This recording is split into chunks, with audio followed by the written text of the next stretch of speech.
wanted caveman right there. Probably hiding at a 7-Eleven someplace. Let's talk about a few of the so-called cavemen here. Nebraska man's a good place to start.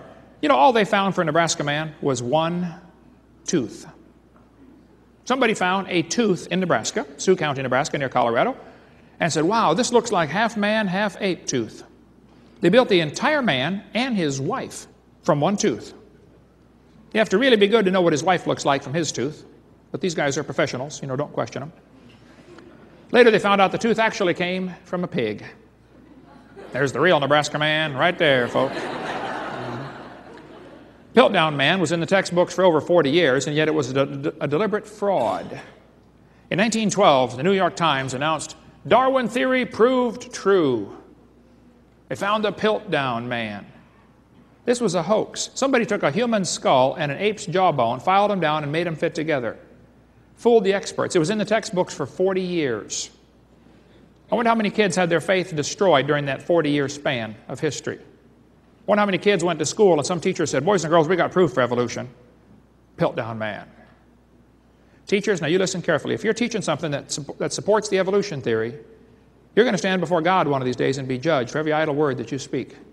And if you destroy a child's faith, you better read Matthew chapter 18, verse 6. You'd be better off with a millstone hanged about your neck and drowned in the depth of the sea. And those folks that taught that for 40 years are in serious trouble when they stand before God. It was a hoax. Neanderthal man is still in the textbooks. But it was proven 50 years ago it's just an old man with arthritis. Neanderthal man was named after Neander Valley, where it was found in Germany. And Neander Valley was named after a guy named Joachim Neander, who wrote the song in your songbook, Praise to the Lord, the Almighty, the King of Creation. They found this old skeleton, petrified skeleton in this valley, and the back was bent over, and they named it the Neanderthal man. It was quite obviously a human, but the back was curved. And since apes are four-legged, walks leaning over, and man walks on two legs, later on somebody said, well, you know, we need some evidence for evolution. Let's go use that old man we found. So they said, see, his back is bent over because he's slowly coming up. No, he has arthritis. He's slowly going down. They've known that all along. It's not a missing link at all. About 300 Neanderthal skeletons have now been found, all of them perfectly normal like ours. Their brain is bigger than ours, 13% bigger on average. Average height of the males was 5'9", of the females 5'3". Same as today. But yet they say it's a missing link. They gave the same Neanderthal skull to 9 different artists and said, what did it look like? They got 9 different answers. Those pictures you see in your book, kid, are pure imagination on the part of the artist. The person who's commissioning the art can say, well, I want it to look a little more ape-like or a little more human-like. They can make it look however they want. Any artist can tell you that. Jack Coazzo studied the Neanderthals very carefully. He went and studied the originals. He brought an X-ray machine with him. He's a dentist, studied 32 years. He studied the growth of the human face as an orthodontist. You know, when you put braces on a kid who's 12 years old, it'd be nice to know what his face is going to look like when he's 40 to make sure the teeth still work. You don't want to arrange them so they look good when he's 12 and look bad when he's 40, right? So he studied all the original Neanderthals, the actual ones. He said, folks, the Neanderthals are nothing but old people with diseases. See, before the flood, they lived to be over 900. After the flood, they still lived to be 400 years old. And then 200, and then 100. Well, the bones of your face never stop growing. Coazzo's got an excellent book on that and videotapes on this topic. The bones of your eyebrow ridge grow all your life. You don't notice it till you get to be 70 or 80 or 90 or 100 years old, but they start to stick out. A person that lived to be 200 or 300 would have big eyebrow ridges. And the back of the head would elongate because of the muscles always pulling your head back. That's where they attach. So the Neanderthals were nothing but perfectly normal humans who were living to be 200 or 300 years old. They're not missing links. Read, get the book Buried Alive. You can get it from our website or on our catalog back there. Cro-Magnon man was perfectly normal in every respect. So why do they call that a missing link? You put a suit and tie on him, walk him down the street, and nobody would look twice. They've got one in your textbooks now called Australopithecus africanus. That was proven wrong in 1973. It's not a missing link whatsoever. You picking up the sound there, Robin? Okay. Had to edit that out. 1973, Australopithecus was proven it can't be a missing link. They've got one in your textbooks now called Australopithecus afarensis, better known as Lucy. How many have ever heard of Lucy before? Donald Johanson found Lucy, Hadar Valley, Ethiopia, 1973. He went there on a grant to look for missing links. Somebody gave him some money and said, go to Africa and find some missing links. 2 weeks before his grant money ran out, he discovered Lucy. He was highly motivated to find something, or he wouldn't renew his grant. Quite a long, interesting story about that. He's certainly not an unbiased observer in this situation. He said Lucy was a missing link. Actually, what he found was 40% of a skeleton that put together and alive would have been about 3 feet tall. Obviously a chimpanzee or monkey-type animal.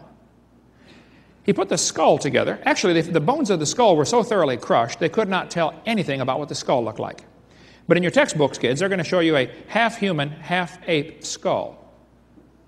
Part of the propaganda machine they've got going. He said the knee joint is proof Lucy could walk upright. Actually, the knee joint that was labeled Lucy's knee in National Geographic was the one found 1.5 miles away from Lucy, 200 feet deeper in the strata. If that's Lucy's knee, I want to know how fast the train was going that hit that chimpanzee. Tom Willis has a great article about the Lucy's knee joint. Go to the website CSAMA, Creation Science Association of Mid-America.org, and get a whole lot more on Lucy's knee joint. But he said the femur was angled. Now, that's a fact, okay? An ape has a straight leg. The lower leg and upper leg are in a straight line. A human leg is not straight. It goes from your foot to your knee and then angles off to the side to your hip, because your hips are wider than your knees. And Lucy's knee was angled. And Donald said, see, that proves she's becoming a human. No, Donald, any monkey with tree climbing capability, tree climbing monkeys have angled femurs. So an angled femur does not prove it's becoming a human. Donald Johanson said the bones of Lucy's knee are slightly bigger than a regular ape.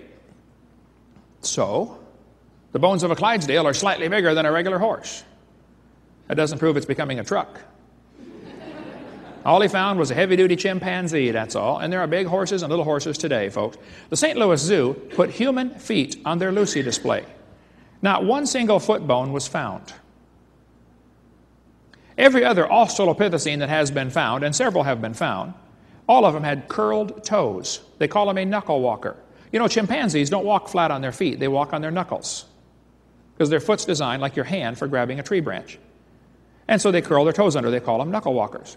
One of the professors in Washington University in St. Louis, where the St. Louis Zoo has this display up, he said this statue is a complete misrepresentation.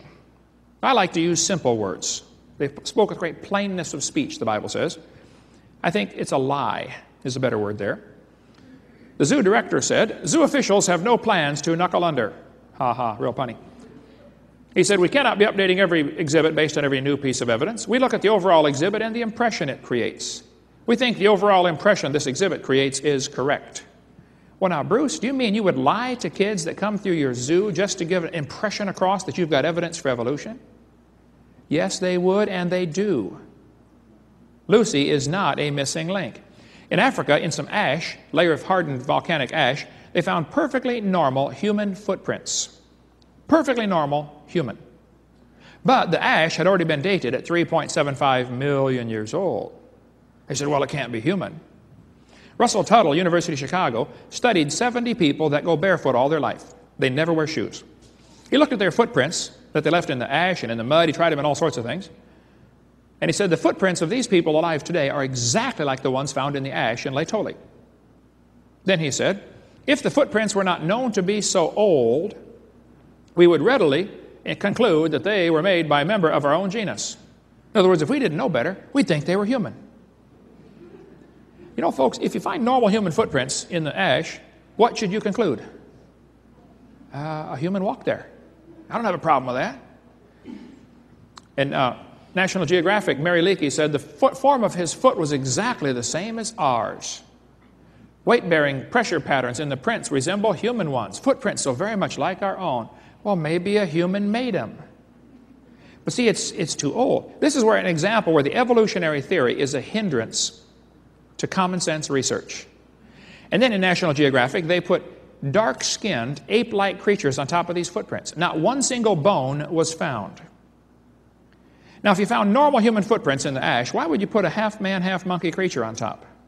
This is for propaganda value, folks. This is not science. And why did they add the toe separation?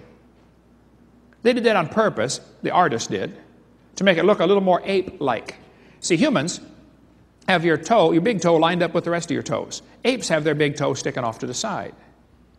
They can grab a tree branch with their foot, with their big toe on one side, other toes on the other side. You can't do that. If you'd like to practice, I suggest you start with a low branch to try it on, okay? Because it's going to be hard. Well, in National Geographic, they put an article about 4 million years of bipedalism, walking on two legs. They show all the missing links, but look what they did with the feet. They made them all look human.